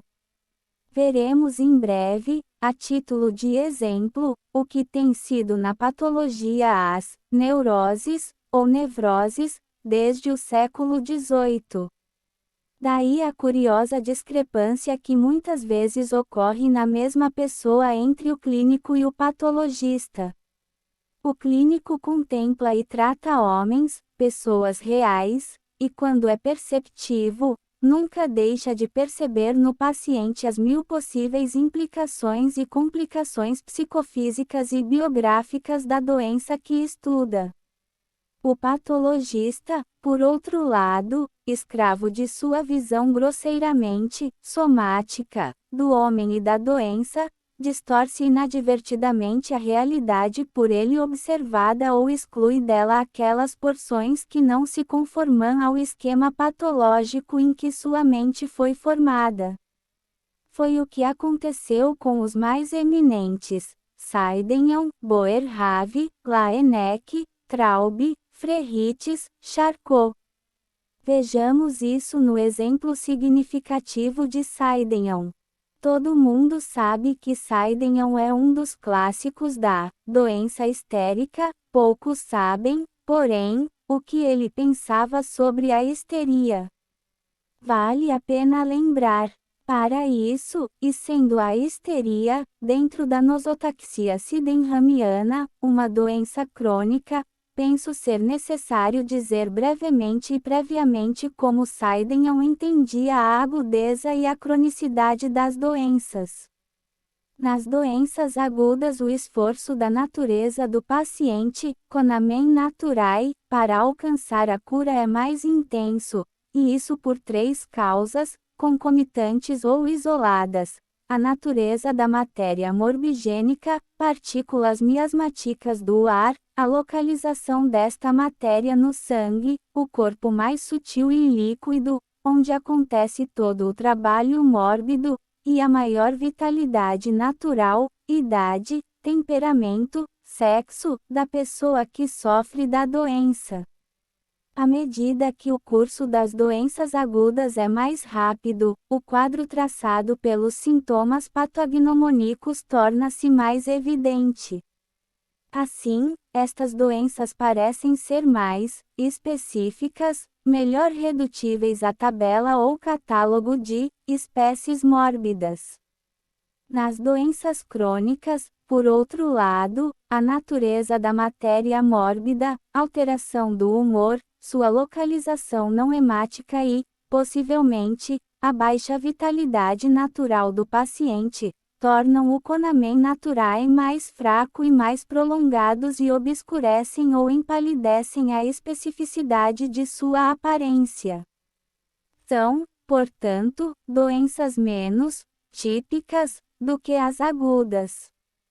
Algo mais os diferencia aos olhos de Saidenham. Uma sua expressão fugaz, até agora pouco considerada pelos escritores, põe-nos na pista do seu pensamento mais íntimo, acutus, dico, silicet morbus, que o te plurimundeum habente autorem, sicut, cronice, ipsus nus. Como entender esta surpreendente frase de Saidenham? Como, causa primeira, Deus, Criador de tudo o que existe, é tanto o autor das doenças agudas como das crônicas. Então, o que Saidenham pensa? Em que sentido Deus é o autor próximo ou imediato das doenças agudas, e nós, homens, daqueles que sofrem cronicamente? Uma leitura atenta da obra do grande clínico permite-nos obter a resposta certa. Deus parece ser o autor imediato das doenças agudas por 4 razões principais. A apresentação de tais enfermidades é quase sempre aleatória, completamente independente da vontade humana. As doenças seriam, se assim podemos dizer, mais providenciais. B. O esforço curativo da natureza do paciente é neles mais perceptível, e a natureza é, para Saidenham, o instrumento imediato do Criador. C. A natureza dos seus sintomas não depende do poder humano, são impostos, fatais e, portanto, muito mais, naturais, e específicos. D. Repetem-se com maravilhosa semelhança em todos os indivíduos que afetam, como se dentro de sua constituição real existisse uma propriedade específica, um divinum quid inescrutável e espontâneo. Saidenham escreve, certamente deve ser dito que em cada uma das doenças agudas, um gênero que compreende 2/3 das doenças, mas também em muitas das crônicas, existe uma propriedade ou propriedade específica, que não pode ser investigada. RII trazido à luz por nenhuma meditação deduzida da inspeção do corpo. Em contrapartida, as doenças crônicas dependem estreitamente do estilo de vida que o paciente quis adotar muito antes de sofrê-las, aparecem, sobretudo, quando o paciente tem os princípios de sua natureza enfraquecidos ou esgotados pela velhice, ou pelo abuso contínuo de recursos não naturais, especialmente aqueles relacionados ao comer e ao beber. Daí que sua gênese e sua figura sintomática sejam menos aleatórias, menos dependente de uma ligação secreta ou inescrutável. As doenças agudas parecem ser, se vale a pena falar assim, mais biológicas, ou animais, as crônicas, mais biográficas, ou humanas.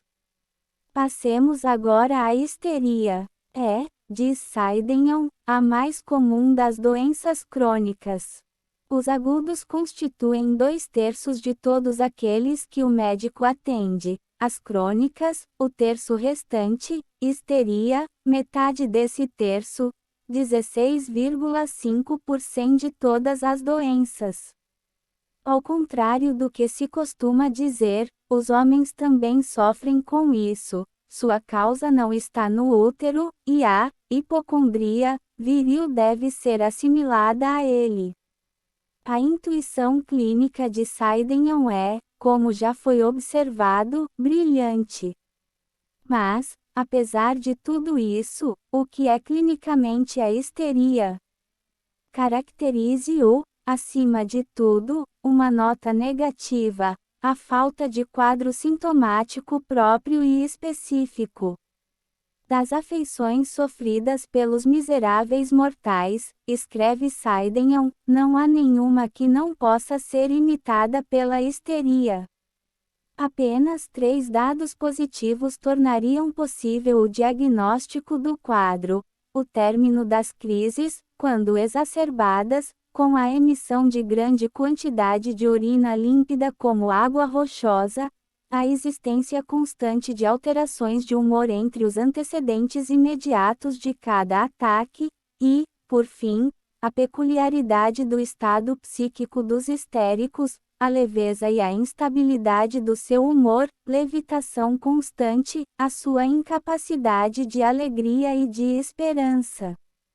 A histeria é, portanto, na opinião de Saidenham, a doença menos específica, na medida em que pode imitar os sintomas de todas as outras, os mais relacionados com a vida íntima e livre do paciente, a mais compenetrada, genética e sintomaticamente, com sua biografia total. Em outras palavras, a mais pessoal de todas as. Até aqui tudo ou quase tudo está impecável. Será que a doutrina patológica sobre a histeria terá a mesma medida? Para explicá-lo patologicamente, Saidenham distingue, mais galênica, suas causas primitivas ou externas, dispositivas ou internas, e determinantes ou imediatas. A sua causa externa é constituída pelas alterações de humor, ainda mais quando se sobrepõem a um estilo de vida muito debilitante. Sua causa disponente, ou interna, consiste em uma intensa fraqueza, nativa ou adquirida, da crase dos espíritos. Saidenham usa a palavra espíritos, tenha isso em mente, leitor de hoje, em seu tradicional significado fisiológico, corpos muito sutis e móveis que servem como agentes das faculdades, ou poderes, do animal. Os espíritos da natureza são os agentes do poder vegetativo, os espíritos animais são de sensibilidade e movimento. A ideia de Saidenham é curiosa, assim como existe um homo exterior, composto pelas partes anatômicas e visíveis, também existe, sem dúvida, um certo homo interior, formado pela devida concatenação de espíritos, dispostos como uma fábrica e apenas contemplável à luz da razão. Intimamente ligado à tez do corpo, e unido a ele, é tanto mais fácil ou dificilmente removido do seu estado, menor ou maior é a firmeza natural dos nossos princípios constituintes. Devido à desordem particular e à incoordenação local desse espírito, o homo interior deveria ser referido como a causa determinante, ou imediata, do distúrbio histérico, cujo mecanismo patogenético é sempre, diz Saidenham, uma ataxia de espíritos animais. Observe o que aconteceu. O clínico Saidenham conseguiu perceber a profunda relação dos transtornos histéricos com os componentes da vida individual do paciente que são mais diretamente informados por sua condição de pessoa, sua intimidade, sua liberdade, seus projetos de vida, seu relacionamento com os homens. Em catraca. Mas, como patologista, foi vítima da orientação que lhe foi imposta por 2 dos hábitos que fazem parte da sua situação histórica: o naturalismo radical de toda a patologia europeia, uma continuação da galênica, e não quebrado até o século, e o mecanismo das ciências naturais depois de Descartes. A antropologia implícita de Saidenham é cartesiana. Ele vê o homem como composto de uma res cogitans, espiritual e livre, e de uma res extensa, a qual as partes sólidas dão corpo, a humores e espíritos. Não para por aí.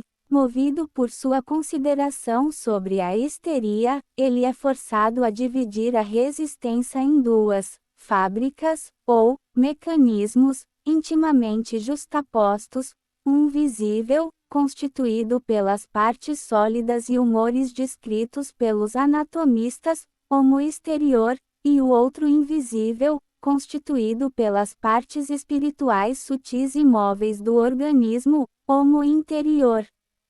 Um ato corporal, humano, livre, para ambos, ou semi-livre supõe uma operação inicial da res cogitans, fonte da intenção primeira, sobre o mecanismo espiritual invisível do homo interior. E outra desta sobre o tecido visível e anatômico do homo exterior. A inteligência de Saidenham a necessidade descritiva de inserir uma instância mediadora entre a mente e o corpo. Governado, porém, pelo mecanismo de sua época, ele imagina esse elo como uma construção dinâmica de partículas imperceptíveis. O que hoje chamamos, descritivamente, sem maiores compromissos físicos ou metafísicos, sistema de impulsos e instintos, que passa a ser o homo interior físico, espiritual e mecânico de Saidenham. As causas naturais, escreve Saidenham em outro lugar, são guiadas com muita prudência no cumprimento de suas respectivas operações e na execução de seus efeitos, pois o Ser Supremo, por cuja virtude todas as coisas foram feitas e de cuja vontade dependem, dispõe-as a todas com infinita sabedoria de tal maneira que se acomodem às obras para as quais estão destinadas com determinada ordem e método, e não fazendo, eles, nada em vão, e nada que não seja o melhor e mais adequado a toda a estrutura das coisas e às suas naturezas particulares. Eles o fazem à maneira das máquinas, não por sua própria decisão, mas por desígnio de seu próprio executor. 0. Toda a natureza seria uma máquina governada pelo seu Criador, Deus intra machinam.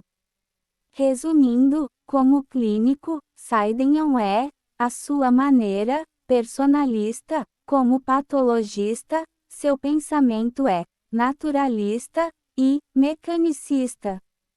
Ele pôde perceber que o distúrbio histérico supõe uma atividade de toda a pessoa humana, mas quando se trata de explicá-lo cientificamente, todos os momentos mais pessoais da condição, experiências íntimas, projetos de vida, etc., desaparecem, e a descrição é reduzida à desordem física e mecânica do interior.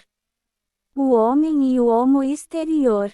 Basta observar como Saidenham entende a determinação da forma clínica de cada caso, a escolha do sintoma, como dizemos agora.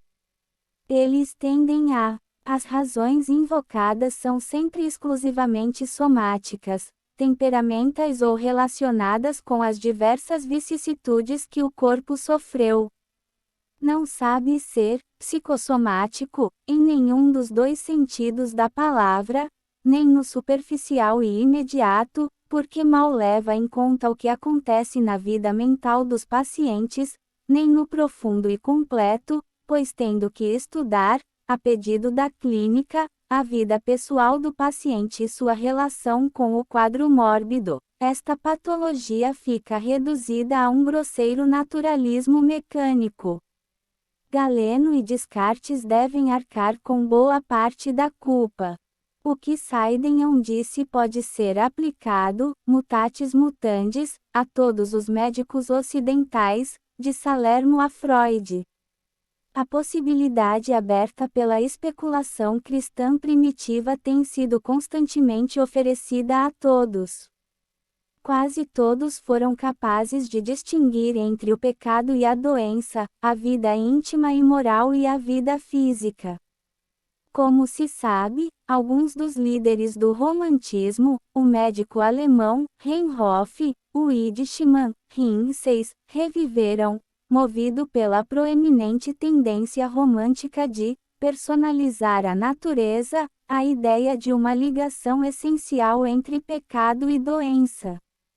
Mas também o caminho da identidade schellingiana também não foi adequado para a construção de uma verdadeira patologia psicossomática. 14. Além disso, todos sabem que entre estas duas províncias da existência humana existe uma relação constante e multiforme, tanto no estado de saúde como no estado de doença. Em seu ensaio sobre doenças orgânicas e lesões do coração e grandes vasos, Paris, 1806, Corvisart proclamou a necessidade médica urgente de atender ao homem moral do paciente, e não apenas ao seu homem físico. A menor atenção ao estado social, especialmente nas grandes cidades, comprova-o de forma contundente e cotidiana. E se pensarmos na desordem que esta subversão produz nas vísceras de toda a economia, veremos como essas causas são ativas sobre este esforço dos médicos românticos sempre e sem cessar de renascer, prejudicam superficial ou profundamente todas as funções. E também se verá como o médico inadvertido se perde em conjecturas, oscila em suas opiniões, se perde na escolha dos remédios e sempre se engana quanto aos resultados que lhe foram prometidos. Todos os médicos com um olhar sensível poderiam subscrever essas palavras ou palavras muito semelhantes. Aponto mais uma vez a necessidade, tão raramente observada, de não confundir o significado dos termos físico e somático, e, portanto, o erro de contrastar sem aviso prévio o físico com o psíquico. Psíquico se opõe, polarmente, não contraditoriamente, a somático, no que diz respeito à natureza, ou physis do homem. O psíquico e o somático são modos de sua realidade física. Já o físico se opõe, conforme o caso, ao espiritual, moral e pessoal, pelo menos quando a physis a que o termo se refere é a natureza cósmica. Não se deve esquecer que Deus também tem a sua natureza, a sua physis. Mas quando se trata de passar da clínica para a patologia, todos fugiram daquele homem moral de que falava Corvisart, às vezes deliberadamente, às vezes inadvertidamente. 3 razões diferentes determinaram no 1. Uma, a mais importante, é de ordem primária, a validade tácita, indiscutível e aparentemente indiscutível do naturalismo na antropologia científica do Ocidente, e, portanto, em sua patologia.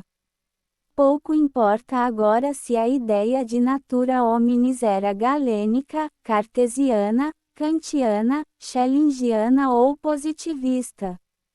De uma forma ou de outra, a patologia científica do Ocidente sempre foi exclusivamente naturalista, e só sob o nome de acaso quis conhecer a liberdade constitutiva dos movimentos humanos. A outra é metódica, a constante falta pouco ou nada vivenciada, na verdade, pelo patologista de um método capaz de abrir a intimidade do paciente à investigação clínica e posterior reflexão patológica.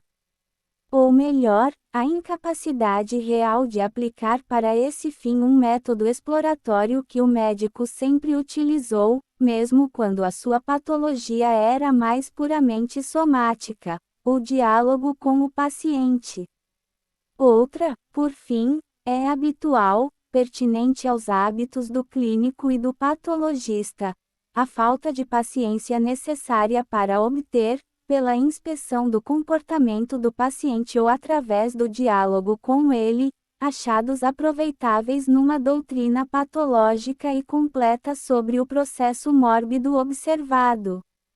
Também aqui a inovação genial exigiu grande paciência.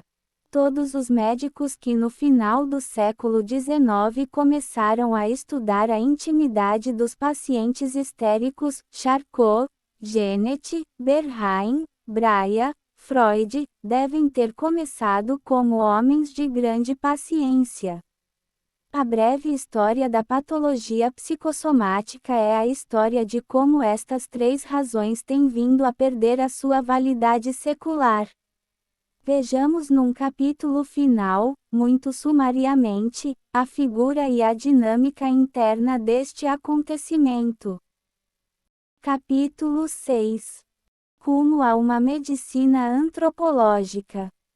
Não é por acaso ou por capricho que recorri ao exemplo da histeria para mostrar a insuficiência da patologia naturalista. É, com efeito, sob qualquer uma das suas múltiplas formas e nomes, a condição mórbida em que a condição, pessoal, do paciente se expressa mais direta e insone, o fato de ele ser um indivíduo dotado de liberdade, razão e intimidade, a indivídua substantia naturae rationalis, para usar mais uma vez a famosa e insuficiente definição de Boécio. Assim, a patologia psicossomática começou como uma patologia das neuroses humanas. A neurose, até Freud o conceito de neurose, ou nevrose, no modo francês, vem do século XVIII. Uma série de instâncias muito diversas concorrem para despertá-la.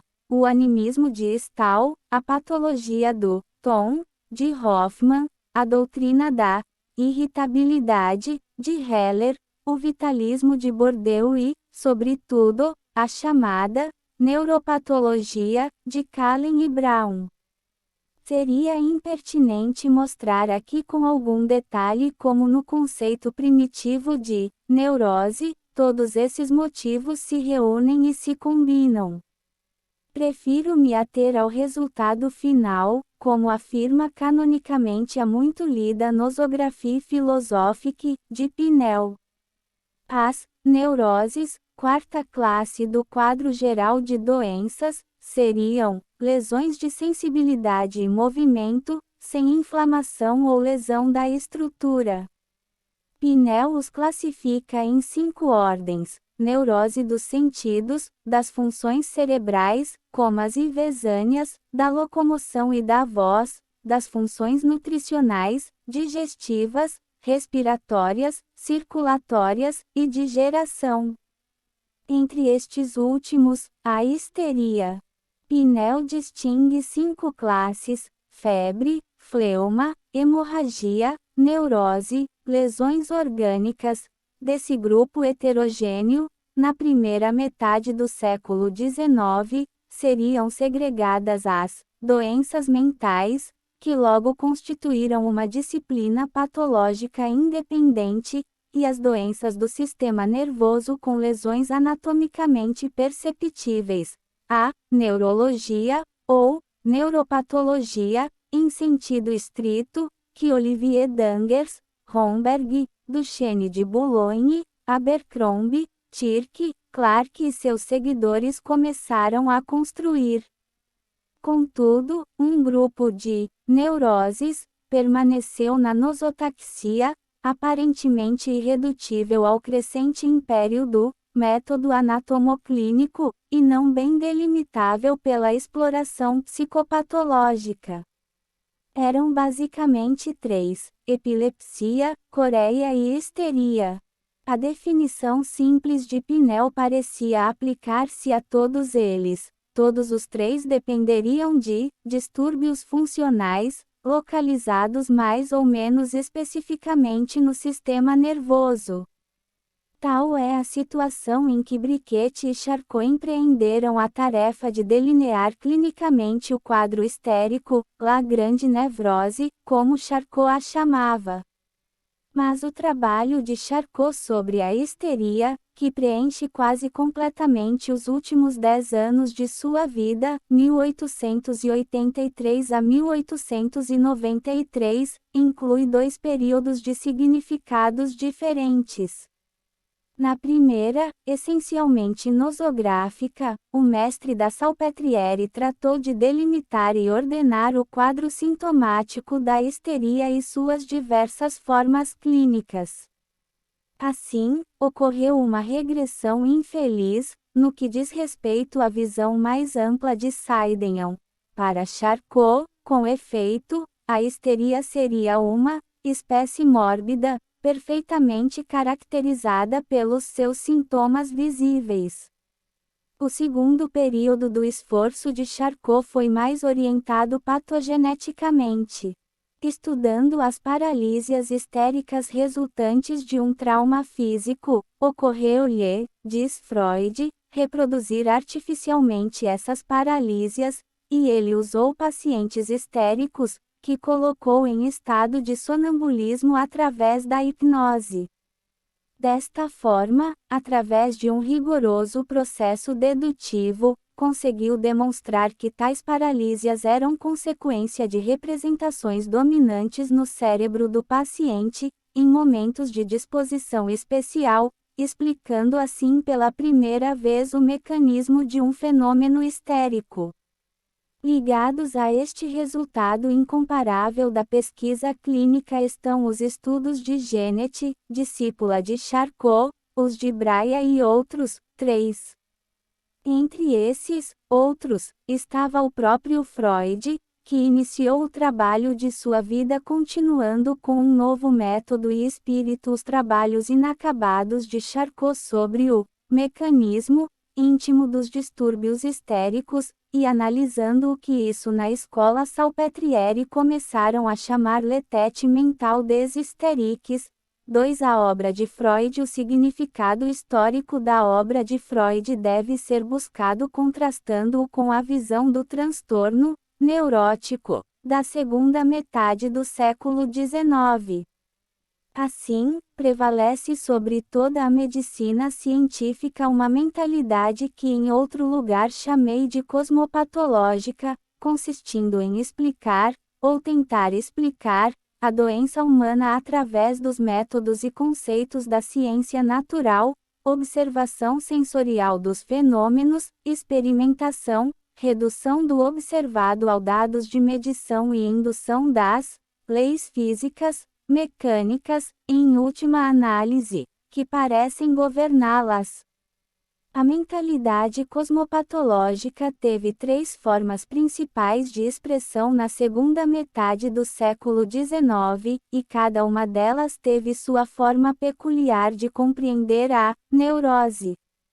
Para os adeptos do pensamento anatornoclínico, o verdadeiro fundamento de um distúrbio neurótico seria constituído por alterações anatômicas fugazes, perfeitamente localizadas no sistema nervoso. A histeria seria, segundo isso, um estado hipnoide, suscetível de remissão, de certas áreas do córtex cerebral. Charcot, Soulier. O pensamento fisiopatológico procurou compreender os quadros histéricos como desvios no processo energético e material do organismo humano. Gilles de La Tourette e Catelino, 1890, tentaram reduzir a histeria a uma fórmula química. Hegel, Streicher e Strubin, 1883 a 1896, tentaram definir o aspecto clínico das neuroses respiratórias por meio do exame neumográfico. Finalmente, os seguidores do pensamento etiopatológico propuseram-se a explicar os distúrbios neuróticos do ponto de vista da causa externa que em cada caso parecia determiná-los. Freud escreveu este artigo em 1893, poucos dias após a morte de seu professor. A obra de Sigmund Freud surgiu. Não devo expor isso aqui, muito menos criticá-lo. Fiel à condição de nota, que tem estas páginas, limitar-me-ei a mostrar, de forma muito sinóptica, como vejo a contribuição de Freud para a história da medicina, o significado histórico de seu feito e as condições que eles tornaram isso possível. Quem souber prescindir de todo dogmatismo escolar, seja ele freudiano ou anti-freudiano, logo perceberá que a contribuição da psicanálise para a medicina pode ser criptografada em 5 pontos principais. A descoberta do rigoroso necessidade de diálogo com o paciente, tanto para o diagnóstico quanto para o tratamento de sua doença. Antes de Freud, a patologia era preponderante ou exclusivamente visual. Mesmo os dados acusticamente percebidos eram referidos a imagens e medidas vistas ou visíveis, daí o nome, estetoscópio, que Laennec deu ao dispositivo inventado por ele. Já desde Freud, a patologia é, ao mesmo tempo, visual e tátil, também auditiva, atenta a áreas do ser e da vida do homem suscetíveis de audição, compreensão e interpretação, mas não da intuição eidética. A histeria de Charcot sempre foi, mesmo quando vista do ponto de vista do mecanismo de seus sintomas, histeria ex visu. A histeria de Freud, por outro lado, foi desde o início histeria ex auditu. Isso significa que com Freud o significado da anamnese muda e seu próprio alcance se amplia consideravelmente. O diálogo anamnéstico anterior a Freud era apenas testemunhal. O paciente contava ou descrevia ao médico algo de que ele próprio havia sido testemunha passiva, uma doença infantil, uma dor lombar, etc. Devido ao trabalho de Freud, também é feita a anamnese bem interpretativo. Num duplo sentido, o paciente diz ao médico como interpreta a sua própria vida, e o médico submete então à interpretação psicológica o que vê no paciente e o que ouve dele. A discussão anamnéstica, por outro lado, estende-se a áreas da intimidade do paciente até então inexploradas pelo médico, projetos de vida, crenças, sentimentos e memórias ocultas, etc. Mais ainda, a palavra deixará de ser um puro instrumento de pesquisa e se tornará um agente terapêutico. Freud introduz na medicina, com importância e significado sem precedentes, a psicoterapia verbal. A avaliação diagnóstica e terapêutica da componente instintiva da vida humana. Deixemos agora sem discussão a questão de saber se a libido deve ou não ser concebida como um instinto sexual puro. O importante é que entre o corpo e o eu, pensante e disposto aparece com ele um componente da vida humana dificilmente considerado até então pelo médico, e menos pelo patologista, o instinto.